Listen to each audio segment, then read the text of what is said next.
iniciar a grabar para preguntarle si tiene su consentimiento para poder usar sus datos y que quede grabada la entrevista correspondiente.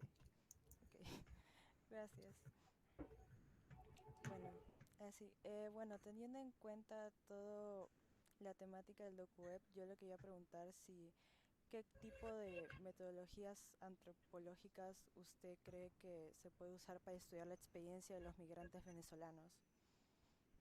Ya, mira, antes que nada, el tema migrante venezolano hay que verlo en su contexto. Nosotros cuando hicimos el trabajo, tres trabajos hemos, como cuatro ya a veces vamos trabajando con el tema venezolano. Una de ellas fue la experiencia de Aprendiendo Unidos, que es un programa de UNICEF con la Municipalidad de Lima cuando lo desarrolló entre el 18 y 19 para ir preparando a los alumnos, lo hacían en verano, para preparar a los alumnos para que se integraran al ciclo escolar normal en el mes de marzo. Lo hacían en algunos colegios, en el caso del sur, en San Juan de Miraflores. Entonces ahí era trabajar netamente con las tutoras que eran profesoras que hacían una especie de repaso a los chicos y con los estudiantes tanto de primaria como de secundaria, primaria en la mañana, secundaria en la tarde.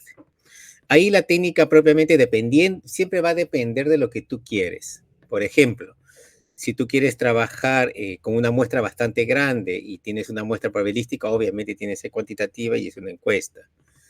Pero si vas a trabajar con números pequeños, donde la cuestión es empezar a hacer un proceso de inmersión dentro de esta población y quieres afinar de repente tus preguntas o tus opciones para una encuesta, puede ser una cualitativa, si es que tienes un enfoque mixto. Pero si es netamente cualitativo, obviamente estamos hablando de una muestra pequeña, no pasa de los 22 a 25, o sea, de acuerdo a la teoría, que es el punto de saturación, y depende también los tipos de actores. Entonces siempre va a tener, la metodología que tú apliques con cualquier grupo humano va a depender mucho del enfoque que tú le quieras dar, si es cualitativo, cuantitativo o mixto. El mixto, en la realidad, en el trabajo, es muy caro, porque cuando tú hablas de mixto, no estás hablando de una encuesta donde tú vas a decir, yo voy a entrevistar a 100 personas, porque eso no tiene ninguna representatividad estadística. Tienes que aplicar fórmulas, tienes que ser muy rigurosa, tienes que ver cuánta población, aplicarlas a la ecuación y saber cuánto realmente vas a aplicar. Poblaciones pequeñas, muestras grandes, poblaciones grandes, muestra pequeña. Pero, y después de eso pasas al cualitativo para complementar o para enriquecer lo que has encontrado, lo que no puedes levantar con las encuestas.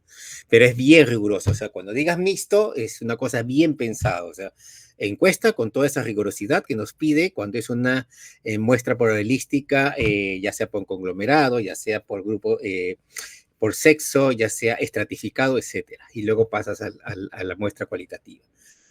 Pero si vas a hacer una muestra cualitativa, también tienes que ver qué es lo que tú quieres, ¿no? Si es, dependiendo del tipo de actor. Si yo quiero padres, tendrán que ser entre 22 y 25. Si quiero alumnos, 22 y 25. Ya si es docente, obviamente ahí se maneja de una manera, no hay 22 o 25 tutores en ese tipo de... Entonces tienes que ver al menos unos 6 o 8 y una diversidad. Profesores jóvenes, profesoras mayores, o directoras o varones mayores, jóvenes, profesores jóvenes. Siempre hay que ver, o sea, construir la muestra, no creas que la muestra solamente se construye con fórmulas en lo cuantitativo, sino también en lo cualitativo. Y hay que tener bien en cuenta, bien claro tu enfoque. ¿Es cualitativo, cuantitativo, es cualitativo o es mixto? Eso siempre es lo que tú tienes que definir. Eso. Gracias. Bueno, más que nada siento que íbamos por un enfoque mixto, por lo que al momento de realizar cualquier tipo de encuesta sí tomó su debido tiempo para poder tener el enfoque claro que teníamos, sobre todo porque no, a pesar de ser mixto, no queríamos que sea demasiado grande, porque nos queremos enfocar más que nada en los jóvenes. Bueno, gracias. Claro, te lo comento, ¿sabes por qué? Cuando te digo mixto, el profesor de repente no te lo pida, pero sí te lo puede pedir los jurados. Como te digo, cuando es mixto, te cuento por una experiencia. Nosotros hicimos una investigación sobre la inserción socioeconómica de los venezolanos. Lo hicimos con una ONG que se llama Sendec Equilibrio, que debes haber siquiera visto alguna bibliografía. Eso, hicimos más de 1.200 encuestas. ¿Por qué? Wow. Porque era el método, es lo que te pide la fórmula. Pero si tú dices, yo voy a hacer 100 encuestas, eso no es mixto. Solamente porque aparece la encuesta en la investigación, no es mixto. Mixto es que la parte cuantitativa, que es la más difícil de hacer, obviamente para que tenga representatividad tiene que ser hecha con fórmula. Por eso, en la realidad, cuando termine la universidad, quien se encarga de esa parte son los muestrólogos. Le dicen, los otros le decimos los muestristas, porque son la gente que se encarga estadística. Oye, ¿sabes qué? Prepárame la muestra. Y ellos se encargan de calcular la muestra. Y no solamente de calcular la muestra, sino dónde la vas a encontrar. ¿Ya por qué? Porque quieres que tu encuesta sea representativa. Cuando tú escoges 100 encuestas y haces una encuesta al que encuentras, eso no es representativo y no te va a decir, o sea, no puedes generalizar los hallazgos que encuentres con esa encuesta. Por eso que hay que ser, si lo están haciendo así, hay que ser, como nosotros decimos, sinceridad académica. Es una muestra construida de manera con conveniencia. Hemos determinado 100 personas, hemos tratado de que estas 100 personas sean de distintas edades, distintos sexos, distintos niveles de años de migración, o sea, tienen que construirla de una manera que sea algo un poquito serio, ¿no? No en la rigorosidad de los estadísticos, porque te metes en otro asunto, ya, porque lo que ustedes quieren más o menos, yo creo que quieren saber qué hay en este grupo mayor y a partir de eso enriquecerla con la cualitativa, o me equivoco. Sí, está en lo correcto, la verdad. Más que nada Perfecto. el esto cualitativo. Más que nada, justamente como dijo que una variante también fue los años de migración, quería preguntarle qué diferencias usted ha encontrado en la experiencia Claro, migratoria entre las distintas olas que ha habido. ya, claro, claro. ¿De qué quieres hablar? ¿De los adultos o quieres hablar de los escolares? Más que nada, no, adultos, porque está buscando profesionales de la clase media. Ya, mira, la primera ola migratoria fue más o menos entre el 14 y el 16.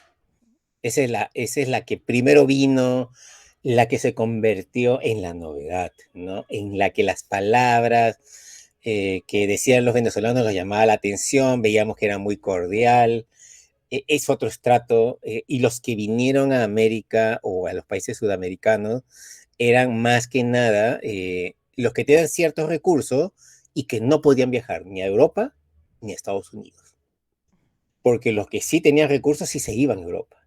Sí. Y eso sí se podría decir que es la clase media, como dice, venezolana. Los que aquí están viniendo son profesionales que no tienen chamba, pero que tampoco su situación es de vulnerabilidad allá.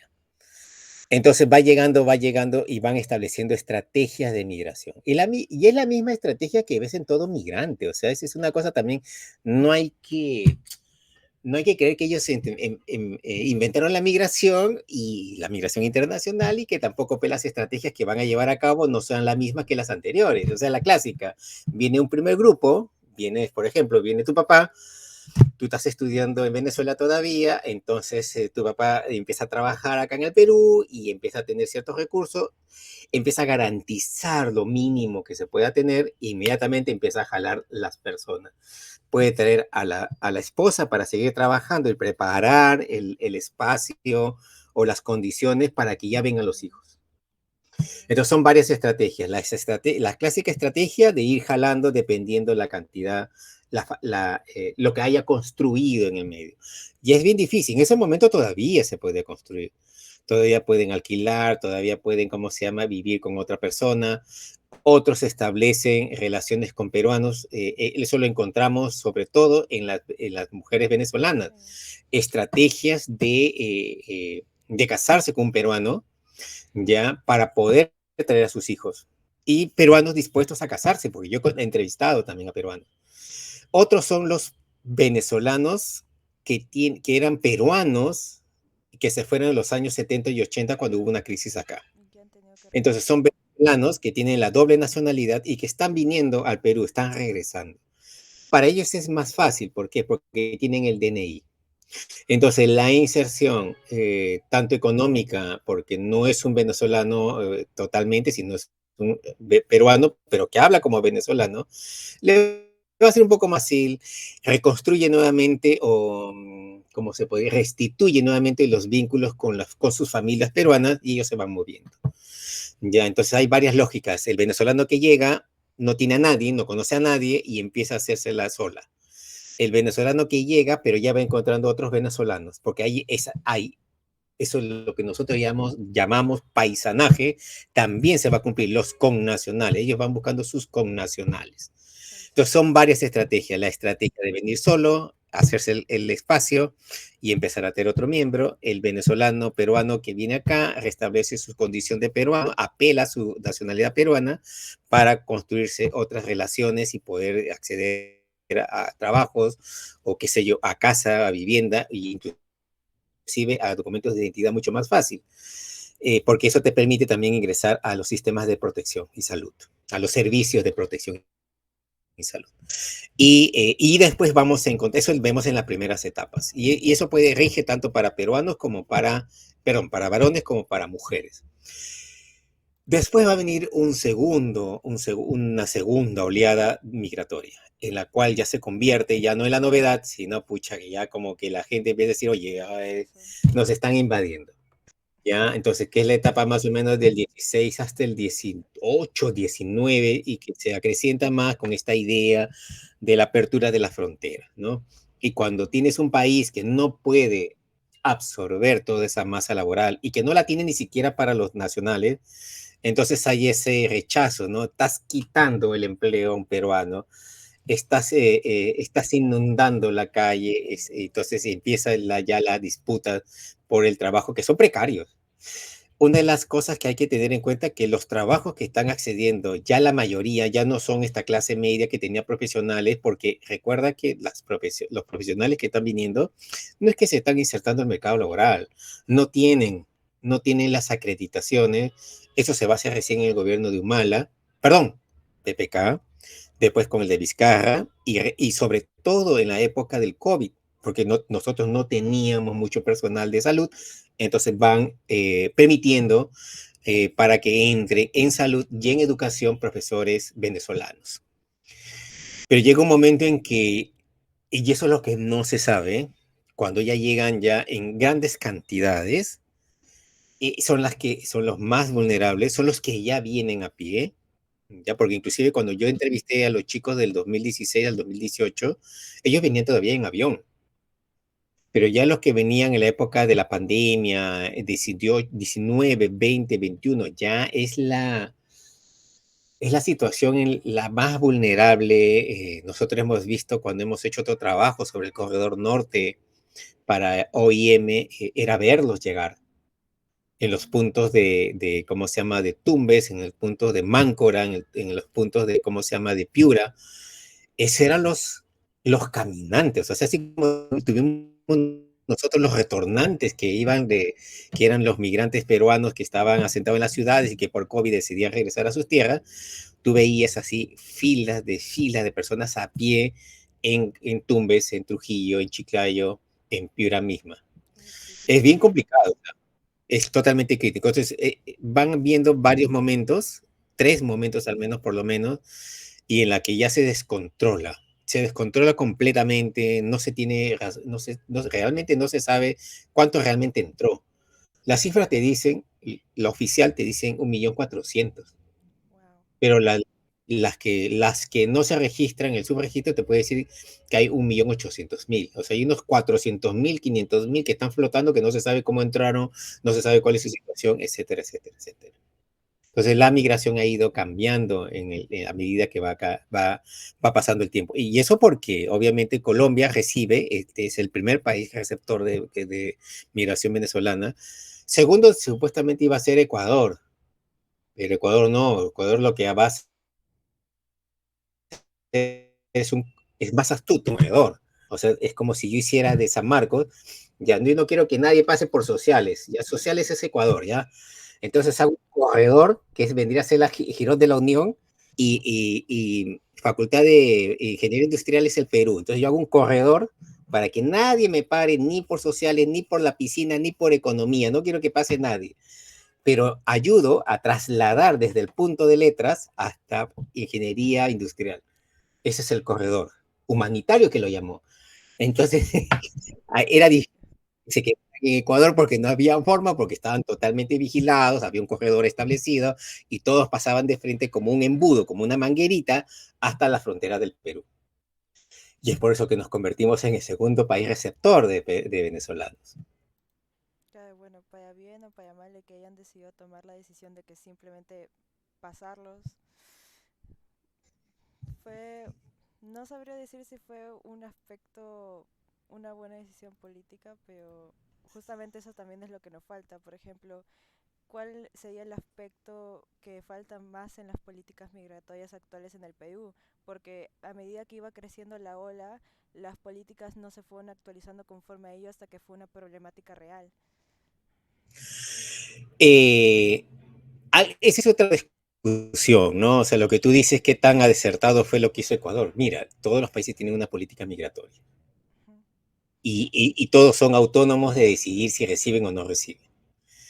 En el Perú, en el Perú la cuestión es, se mueve más por la Convención de Lima. A ver, no sé si recuerda, o el Grupo de Lima, apúntese, porque el Grupo de Lima se conformó con varios países como una manera de oponerse al gobierno de Chávez. Entonces, primero Chávez y después Maduro. Y entonces, en esa lucha, van a hacer de que vamos a recibir a los venezolanos que salgan, ¿no? Entonces, cierto, el primero que recibió fue, ¿cómo se llama? Perú, pero no los otros países que participaban en el Grupo de Lima.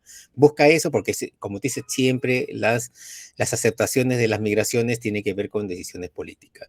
Aquí el problema es que el Perú no tiene tradición de aceptar migración. O sea, nosotros no tenemos históricamente, si tú ves, revisa la historia, no tenemos una tradición de recibir masa migratoria, salvo la que se mueve al interior de nuestro país. Ya sí, Inclusive, la que se mueve al interior del país la hemos recibido, pero también con un desdén total, ¿no?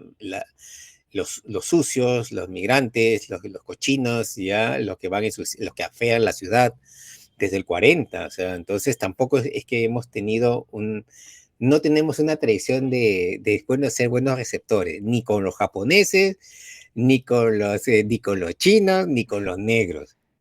No como políticas migratorias como las que ves en Estados Unidos en sus comienzos, ya siglo XIX, los irlandeses, Mayflower, todas esas cosas, los italianos, los chinos, ya hay inclusive como estudios sobre eso. Toda la escuela, por ejemplo, de Chicago, de principio del siglo XX, va a hacer esos estudios de migratorios. Argentina, también con ese afán de blanquearse y europizarse, sí. como dice, una Europa mal construida, como dice Capozzuto, va a ocurrir eso. Entonces, no tenemos nosotros una tradición. Entonces, cuando llega esta población, encontramos una situación como te decía en un momento, o sea, nosotros no teníamos puestos de trabajo ni siquiera para los nacionales. Y absorber toda esa masa migratoria fue difícil. Y ahí a partir de la segunda y tercera oleada, que fue la más fuerte, ya inclusive ahorita ha bajado, ya son, ellos van a desarrollarse en trabajos precarios, que era el usual en el peruano. El vendedor ambulante, el que está sin ¿cómo se llama? Trabajos muy inmediatos del día a día, tipo jornal, ya lo que tú ganes vas a comer para ese día, entonces totalmente vulnerable. Entonces, en el aspecto económico no hay chamba. Pero ¿qué sucede? Que el venezolano tiene esa particularidad de ser sociable, entonces los empezaron a contratar. Yo he ido a mecánicas para ver arreglar mi carro, donde casi el 80% son venezolanos. Son mecánicos venezolanos o jóvenes que saben de mecánica, y muy buenos de verdad. Entonces, pero el que dirige es un peruano, ¿ya? Entonces, las leyes que teníamos nosotros teníamos que adaptarse. Primero, se empezó a hablar la SUNEDU con Relaciones Exteriores para ver la convalidación de sus títulos. Esa fue una primera preocupación con respecto a los profesionales. Segundo, la cuota que tenía que haber por en cada trabajo privado de cuántos migrantes, cuántas personas extranjeras, esa es la palabra, extranjeras debería haber dentro del grupo de personal. Todo se va estableciendo de a poco. En el caso de, ¿cómo se llama?, de los médicos, del tema de salud, el colegio médico se tuvo que reunir también con inmigración con relaciones exteriores para ver la forma de convalidar. Educación, igual, sobre todo educación física, porque era muy bueno profesor de educación física. Ya, y de arte también, porque el Okay. profesor de arte, aquí el de arte pues te sabe pintar, te sabe hacer cortar papelitos, pero no saben tocar instrumentos musicales. O sea, y yo he conocido profesores de arte que son de la Sinfónica, venezolanos. Entonces, es que estás encontrando de verdad, son profesionales de alto nivel. Me acuerdo que una vez una persona me dijo, un chico me dijo, mi mamá es instrumentalista. ¿Instrumentalista? ¿Y qué es eso? Yo pensé, por un momento pensé que era instrumentalista, pero instrumentos musicales, no, instrumentalista quirúrgica. Wow. Ya, pero ¿en qué trabajaba? Trabajaba vendiendo comida. Claro, aún así Yo teniendo que conocí, meterse en la informalidad. totalmente, la característica es el trabajo precario de toda esa masa laboral. Ya, entonces vas encontrando que son muy pocos los que se insertan, profesionales, son muy pocos los que se insertan, y la mayoría está en trabajos precarios, principalmente en la calle. Gracias. Bueno, ahorita también le quería preguntar por más del aspecto social y el impacto en nuestra propia cultura. Por ejemplo, de qué forma los medios de comunicación peruanos también han contribuido a la construcción de estereotipos que vinculan a los venezolanos con la delincuencia o la situación actual de las extorsiones. Ya, hay una cosa que hay que siempre tener en cuenta. Ujú. Cuando hay problemas, el extranjero es el culpable, y el extranjero puede tener bastantes acepciones, ¿no? En épocas de crisis, dicen, ¿no? En épocas de crisis es el extraño el culpable, ¿no? Por ejemplo, cuando tenemos problemas tuvimos las movilizaciones del 22-23, son, pucha, los antimineros, ¿cómo se llama? Los marxistas, los caviares, los rojos, los senderistas. Siempre vas a querer culpar a alguien o encontrar un culpable en alguien. Y lo mismo va a ocurrir con la situación extranjera, ¿no? Entonces nosotros vamos a venir una población, entonces ante una crisis económica, política, social, ya, y se va a insertar otro espectro importante, el de seguridad, vamos a culpar al extranjero. Las estadísticas te demuestran, inclusive el de las cárceles, que ahorita lo puedes encontrar con Ernesto Carvajal, creo que se llama, Sí. que es el que ha hecho sobre la cantidad de personas presas por nacionalidad. Ahí vas a encontrar que es falso eso, lo que cuando dice los venezolanos han venido pues a delinquir, ¿no? Primero fueron los colombianos con la gota a gota en 1914 más o menos, antes de que vinieran los venezolanos. Entonces siempre vamos a tratar de encontrar. Entonces los medios de comunicación también, o sea, se van a comportar de la misma manera que nosotros nos comportamos cuando veíamos con cierta novedad la llegada de los venezolanos. Ya después cuando lo vas viendo en todos lados, en todos lados, en todos lados, ya lo vas viendo como un problema. Ya, entonces ahí ellos van a construir una imagen totalmente con adjetivos, y siempre sus afirmaciones van a tener un valor negativo, ya, y van a como que a señalarlos, o sea, directamente como los causantes de todas las desgracias que ocurren de seguridad, menos en el Perú. Ya, y se va rompiendo esa imagen de migrantes, ¿no? Trabajadores que vienen a contribuir, a enriquecer la idiosincrasia del peruano. Todo esto te olvida, y obviamente los medios de comunicación sirven a intereses y van a reforzar. A las mujeres, sexualizarlas. A los hombres, encontré que en los hombres más se veía el tema no de chamba, pero sí de problemáticos, bulleros, que saben bailar muy bien, ya, pero el nivel de sexualización de las mujeres Era impresionante, y eso lo encontré inclusive hasta en las escolares. Escolares que de 14 años que decían, o sea, yo ya no me siento cómoda ni con mi cuerpo. Y era bien triste escuchar eso. Entonces, y algunas estudiantes mujeres tenían que masculinizarse, cortarse el pelo cortito, ya para que no sean acosadas.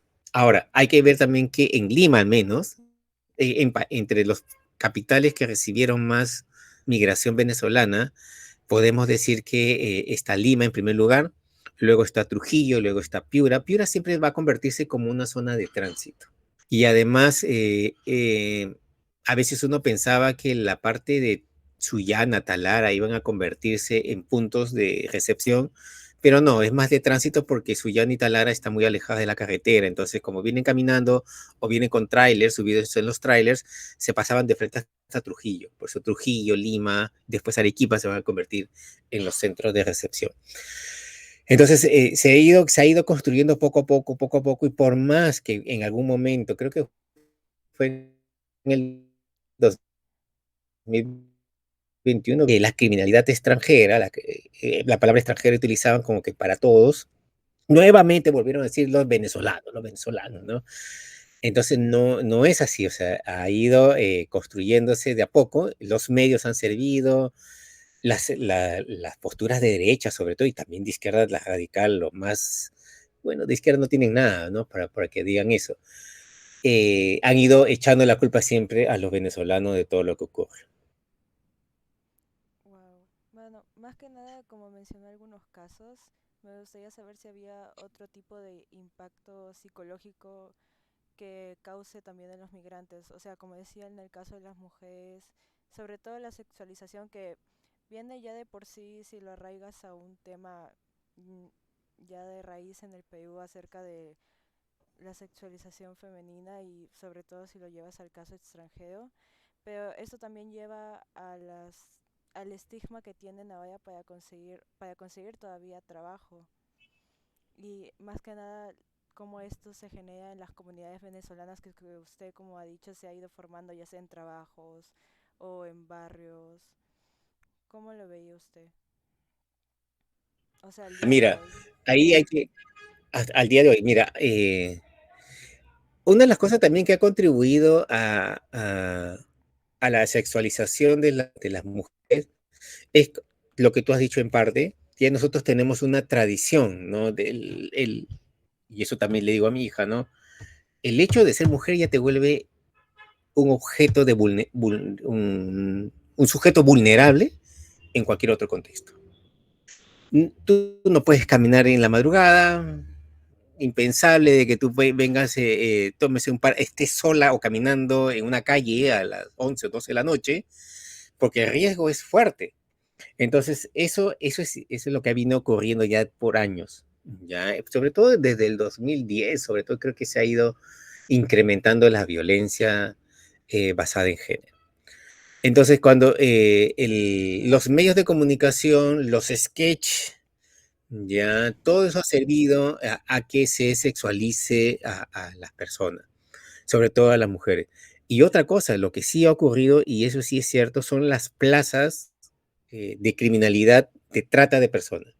Ahora, en los últimos años se ha ido abordando la trata de personas, que no es solamente la trata sexual, sino también la trata en trabajos totalmente deshumanizantes o trabajos, excesivos trabajos, tanto en varones como en mujeres, sobre todo en mujeres. Pero todo esto recién hemos entrado cuando también ha venido toda esta cosa del trabajo decente, creo que se llama, con OIT, también vino con todo este paquete que teníamos que ver esas cosas que trata el acoso, la trata, y dentro de eso, una de ellas es la trata sexual, ya que ha habido como que nos ha permitido comprender desde la academia y ganar cierta comprensión de los problemas que han habido ocurriendo, pero siempre se quedan espacios muy pequeños, más académicos, más de denuncia, más sin informe de ACNUR, más sin informe de cómo se llama, de OIM o de Equilibrio Sende o algunas publicaciones del IEP, pero, o de encuesta, de publicaciones en San Marcos y en la Católica, pero no de manera masiva no se tiene una comprensión de eso y se sigue reiterando, se sigue, ¿cómo se llama?, repitiendo todos esos inconvenientes que con esta población. Y bueno, ya como última pregunta para no quitarle más tiempo, ¿cómo usted ve la situación que va a seguir avanzando en torno a la comunidad venezolana en el Perú? S- ¿Cómo ve que el gobierno vaya a seguir tomando esta comunidad o si es que en algún momento nosotros como peruanos vamos a llegar a una convivencia más cordial con ellos? Ya, mira, una de las cosas que me olvidé decirte es que a pesar de que teníamos políticas, no teníamos políticas claras de cuántas personas deben trabajar en un trabajo con planilla, ya cuánto personal debería ser venezolano, cómo incorporarlos al sector salud, al sector educación, a lo que sea, inclusive para enseñar en la universidad. Una de las cosas es de que mientras tú no tengas leyes que trabajen ¿cómo se llama? Nosotros le llamamos a esta investigación, la inserción socioeconómica, la inserción socioeconómica así se llama, lo puedes buscar. Mientras no teníamos leyes, nosotros, como si nadie está obligado a hacer lo que la ley no te dice. Entonces recién todos los funcionarios te decían, ¿y dónde está eso, esa ley? O sea, un funcionario público no puede hacer lo que no dice la ley. Y el funcionario público es bien burócrata, te dice, yo quiero un documento para yo aceptar a lo que sea, ya sea hasta los niños. Todo eso se flexibilizó cuando vinieron los migrantes venezolanos. Por ejemplo, en educación, en educación, tú venías, o yo venía con mi hijita y decía, mi hijita tiene 12 años y debería estar en segundo grado de secundaria, segundo año de secundaria, pero yo decía tercer año. Ya, porque ahí en Venezuela acababan las clases en julio y empezaban en septiembre. Entonces, para cuando ellos venían, a ellos ya habían perdido el año. Entonces, el Ministerio de Educación tampoco tenía estrategias de cómo incorporar esa masa estudiantil. La clásica, tú me, tú me juras que tu niño está en sexto grado y estaba en quinto. Sí, sí, está en sexto grado. Una declaración jurada, punto. No había certificados, no había cédula de identificación, no había nada. Entonces ya después eso generó muchos problemas, ya ni siquiera teníamos en el CIAGIE, que es el sistema para incorporar de manera informática a los estudiantes, no había ni siquiera nacionalidad, no teníamos ese criterio de nacionalidad. Entonces fue muy lento el proceso de reinsertarlos a nuestro servicio. El SIS fue una de ellas, el Sistema Integral de Salud, Educación y bueno, los trabajos. ¿Qué va a pasar más adelante? Mira, de ese millón ochocientos, se dice que ha retornado un 15%. Si nosotros estamos pensando de que ellos van a volver una vez que caiga Maduro, eso no va a ocurrir. Esa población ya está sentada. Esa población, ¿cómo conversábamos con uno de ellos? Algunos ya, inclusive yo conocí a niños de 6 años venezolanos ya, de la generación, por ejemplo, la generación del 2016. A la actualidad tiene 9 años. Entonces hay familias conformadas, hay, ¿cómo se llama? Obviamente muchos padres se separaron, padres y madres se separaron, los jóvenes que vinieron se establecieron, se casaron. Entonces esa idea de que, ojalá que caiga Maduro para que ellos se vayan, se larguen, eso no va a ocurrir. Esa población ya se incorporó. Entonces, vamos a tener por eso que lo que hemos escrito, yo escribí una parte, pero hay varias cosas, varios trabajos sobre, necesariamente va a haber un proceso de integración a la mala, a lo que ocurra, dice, a lo que ocurra por inercia, o sea, porque no, desde el Estado ha sido bien limitado, bien, pero bien limitado. Y las municipalidades, sobre todo la de Olivo, Villa El Salvador, Villa María del Triunfo, San Martín de Porres, San Juan de Miraflores, Surquillo, que han sido los distritos que han recibido mayor carga venezolana, nunca han tenido políticas claras. Lo máximo que han hecho es hacer un bulevar o alguna calle para que ellos vendan, porque no teníamos incentivos ni para fondos semilla, los programas del Ministerio de Trabajo y Promoción del Empleo tampoco tenían políticas claras de qué hacer, cómo formalizarlos, porque tampoco tenían un documento de identidad. Es fregado, o sea, es una cosa que se ha dado a la mala. Lo que se ha hecho ha servido para algunos, para muy pocos, y la mayoría se ha resuelto su problema de la manera que se resuelve en el Perú, a la mala y de manera precaria. Ya, así que, ¿qué vamos a ver en el futuro? Bueno, es una integración a la mala también, que va a tener sus problemas también, ¿no? Y que en ese interín, bueno, como ese se irá disolviendo, pero tendremos una población que cada cierto punto se verá, pues, se expresará culturalmente y socialmente de otra manera, o sea, en el sentido de ya más fusionado con la cultura peruana. Pero todo se va a dar de una manera lenta, sin políticas claras, porque dime si nosotros hemos promovido, ni siquiera en las escuelas se promueve la cultura venezolana. Estaba prohibido cantar el himno venezolano, que es el 4 de julio, igual que el de Estados Unidos. Los de la UGEL no sé por qué Surco dirigió unas escuelas de Chorrillos. Ah, perdón, es que la UGEL ve varios distritos, de las 5 ve varios distritos, estaba Chorrillos, Villa Salvador, Chorrillos, Villa Salvador, Surco. Espantados porque los niños canten su himno nacional. Entonces lo que ha habido es un proceso de aculturación bien fuerte con los chicos.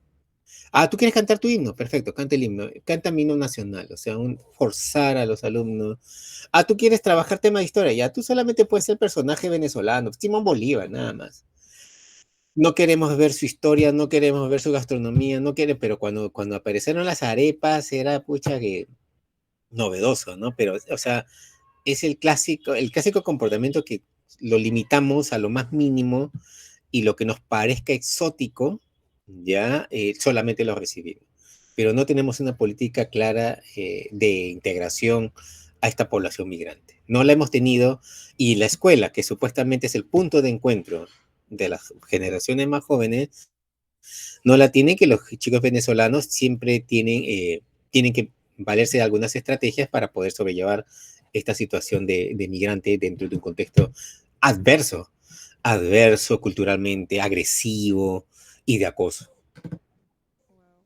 Sí, bueno, si ya vemos casi 10, más de 10 años desde las primeras olas, tendremos que esperar probablemente más de 10 otros si queremos ver esa integración a la mala que usted menciona. Sí, y no va a haber ya, la migración ha bajado bastante, eso sí, ya es muy poquita. Y sí sé, también he conocido venezolanos y venezolanas que se han vuelto, o sea, que volvieron mis patas. Y ya, yo vivo, por ejemplo, en un lugar donde hay venezolanos, ya, son muy educados, o sea, son muy chamba. Eso sí, no hay forma. O sea, eso no quiere decir que no haya también algunos elementos que sí son peligrosos, pues que yo sí los he visto. Pero la mayoría son chambas, son respetuosos, son cordiales, ya, y bueno, como dice, siempre vamos a encontrar elementos, por eso había el tema del tren de Aragua, toda esa cosa, es una realidad que no podemos negar, pero como te digo, es lo mínimo, o sea, como te digo, las estadísticas es la mejor evidencia que no es, pues, ellos no son los causantes, pues, de la desgracia de seguridad que ocurre en el Perú, ya, eso. Mm. Bueno, muchas gracias.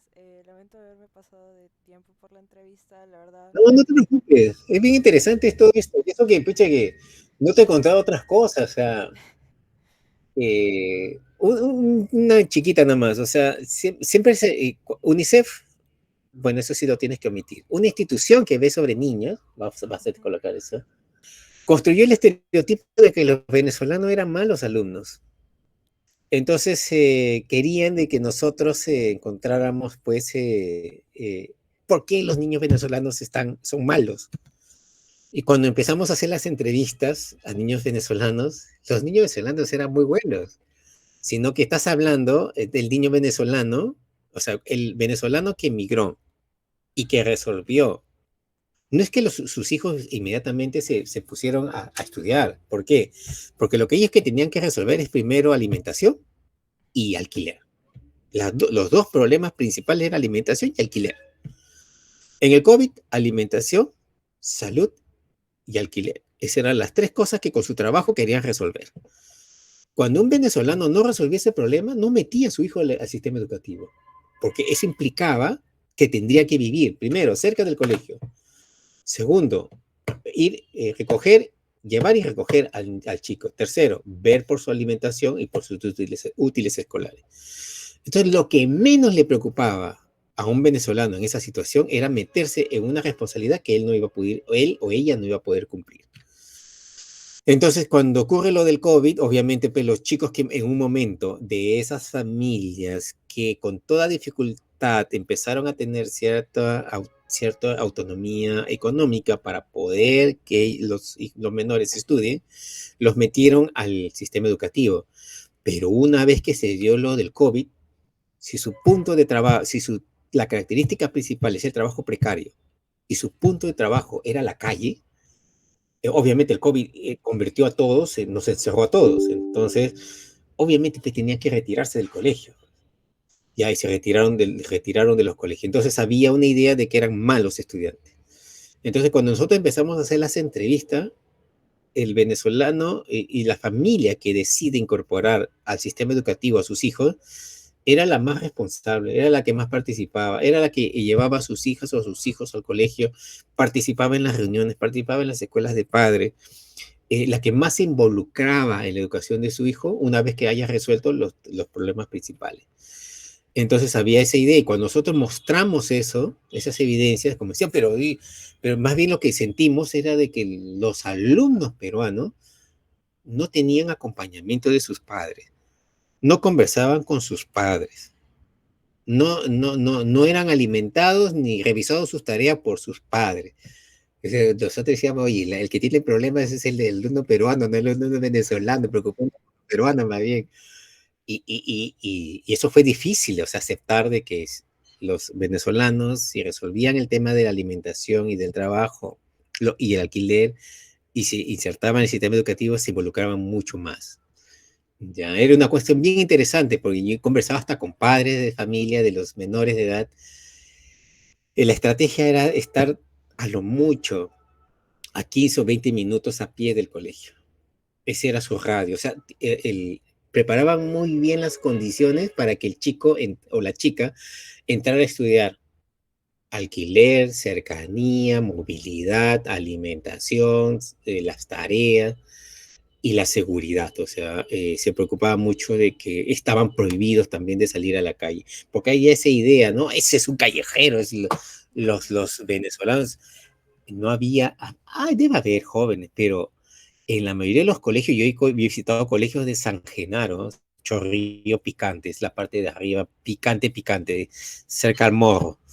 Esa es la zona más peligrosona de Chorrillos. Yo he entrevistado chicos de ahí, ¿ya? Y entonces eran, como digo, sí eran estudiantes, inclusive, pero ellos esperaban, los primeros lugares esperaban que, como en Venezuela, les dieran incentivos, pues, becas, laptops, algo, ¿no? Entonces, cuando vieron de que cuando concursaban con los peruanos no les daban nada, entonces me quedo en el segundo o tercer lugar y se quedaba en segundo y tercer lugar. Ya no competían por el primer lugar porque no había ningún, ¿cómo se llama?, incentivo. La única que yo vi fue en el mecánico que me encontré con él y su hija estaba estudiando becada en Cayetano Heredia Medicina. Wow. Y ella terminó, él es de la migración del 2016 y estaba estudiando medicina en la Cayetano Heredia. Le dije, qué bueno, porque Cayetano Heredia, ahí la mensualidad te cuesta 6.300, la máxima y la mínima 4.900. Ya, qué bueno que haya logrado la beca, qué bueno, porque no hay becas así nomás, pero era una beca belga o de la Unión Europea que le permitía estudiar, pero obviamente con un ponderado alto, ¿no? La integración va a ser lenta, como te digo, inclusive a la mala. Nosotros, como te digo, no tenemos no la hemos tenido ni históricamente con nuestros peruanos, o sea, en nuestra población. Yo soy producto de la migración. Es muy probable que tú en alguna parte de tu historia personal tengas migración. Ya, es una cosa que nosotros hemos trabajado con profesores. El tema de migratorio, todos tenemos algo de migración, pero a veces no aceptamos y nos queremos nos creemos puristas, ¿no? No, en mi caso yo soy parte de migración de la selva. Mi papá y mi familia es de Iquitos. Ah, Y sí, y eso que ujú, Iquitos, la insularidad de Iquitos es una cosa muy particular. Ya sí, lo puedes leer en el texto de Raúl Asensio que ha hecho sobre Iquitos, ¿no? Y el desarrollo petrolero. Claro, todos tenemos en algún momento el tema de la migración. Y eso fue algo pendiente en el trabajo que hicimos último sobre los venezolanos, ¿no? Hicimos una capacitación a profesores sobre la migración, porque tenían unas cosas contra los venezolanos y capacitamos a profesores de dos colegios de Chorrillos distintos al de San Genaro. Estas son de la parte baja que está por, ¿cómo se llama esa calle que desemboca a Circuito de Playas? Que es casi la principal de Chorrillos. uy, Ay, realmente ya, esa sí bueno, no me la sabría. es una vía principal, es una vía principal. Esa vía principal, hay un colegio que se llama Enrique Nerini y hay otro colegio que queda también por esa zona, por el Óvalo, ahí se llama José Olaya. Colegios que tienen buena cantidad de venezolanos y a los profesores les hicimos pues una capacitación sobre interculturalidad y xenofobia. Y les hicimos hacer mapamundis. Primero el mapa del Perú, ¿no? Para que nos contaran sus historias, había historias de migración. Y después le sacamos el mapamundi, ¿no? Para ver las historias de sus familiares hacia dónde. Y que recuerden qué les contaban sus familiares en sus estadías en España, en Francia, en Estados Unidos, en México. Y era una cosa bien interesante porque ahí se dieron cuenta y algunas profesoras se ponían a llorar porque las cuestiones de sufrimiento que pasaban sus familiares en esos países. Entonces esas cosas nos sirvió como para que ellos, esa es la situación del migrante de acá, ese del migrante venezolano, esa es su situación. Nosotros no conocemos la de nadie, entonces hay que ver que en esos jóvenes hay historias de resiliencia bien fuertes, cuando los chiquitos de 8 o 9 años te cuentan sus historias que caminaban con su perrito kilómetros y kilómetros, venían con su zapatilla y terminaban en sandalias porque ya se les había acabado el calzado, porque venían a pie. Entonces es así, o sea, siempre, esa es una cuestión importante, ¿no? El tema de la migración a veces no se ve en nuestra historia personal, ¿no? Que siempre la hay, en distintos grados y en distintos momentos. Bueno, realmente es un Eso. tema que podría seguir dando para más. Claro que sí, claro que sí. Y lo puedes ver históricamente, ¿no? Y ya históricamente puedes demostrar que lo que estamos haciendo, ¿y cuánto te apuesto que si tú revisas la historia, es muy probable que nos hayamos comportado de la misma manera, obviamente con otro lenguaje y bajo otras formas, de la misma manera que nos hemos comportado con los venezolanos, con los chinos, con los japoneses. Y si no me equivoco, en algún momento habremos recibido el mismo trato cuando, bueno, la migración peruana habrá sido hacia otras regiones.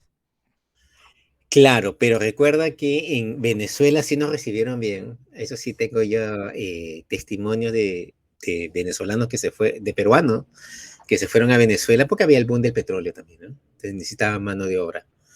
Ya, sí, pues eso. No. Muchas gracias nuevamente. Listo. Sí, con eso sería todo. Realmente ha sido una gran ayuda.